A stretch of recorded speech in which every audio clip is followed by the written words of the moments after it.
இந்த கிளைமேட்டுக்கு ஏற்ற சுக்கு மிளகு குழம்பு தாங்க செய்ய போகிறேன். கேஸில் கடாய் வச்சு எண்ணெய் ஊற்றிருக்கேன். 1 ஸ்பூன் மிளகு, 1/2 ஸ்பூன் ஜீரகம், 1/4 ஸ்பூன் வெந்தயம், 2 காய்ந்த மிளகு, ஒரு கொத்து கருவேப்பிலை, 6 பூண்டு பல், ஒரு 10 போல் சின்ன வெங்காயம், ஒரு கட்டவிரல் சைஸு சுக்கு தட்டிட்டு சேர்த்துக்கிறேன். அப்போ தான் மிக்சியில் அரைக்கும்போது நைஸ் ஆகும். நல்லா சுருள சுருள வதக்கி ஆற வச்சு ஒரு மிக்சி ஜாரில் சேர்த்து தண்ணி கொஞ்சம் சேர்த்து நைஸாக அரைச்சிக்கிட்டேன்.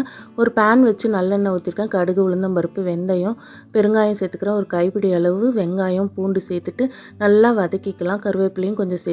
வெங்காயம் நல்லா வதங்கின பிறகு அரைச்சி வச்சிருக்க பேஸ்ட்டை சேர்த்துட்டு சுக்கோட பச்சை வாசனை போகிற அளவு இந்த எண்ணெயிலே நல்லா வதக்கி விட்டுறலாம்.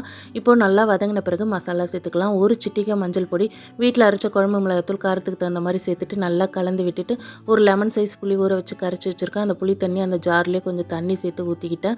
குழம்புக்கு தேவையான அளவு உப்பு சேர்த்து அப்படியே மூடி போட்டு ஒரு 10 நிமிஷம் கொதிக்க வச்சு எடுத்திங்கன்னா நல்லா கெட்டியாகிடும். இந்த ஸ்டேஜில் மல்லித்தழை தூவி இறக்குனா சூப்பரான சுக்கு மிளகு குழம்பு ரெடி ஆகிடுச்சு. ரொம்ப டேஸ்ட்டாக இருக்கும். ட்ரை பண்ணி பாருங்கள்.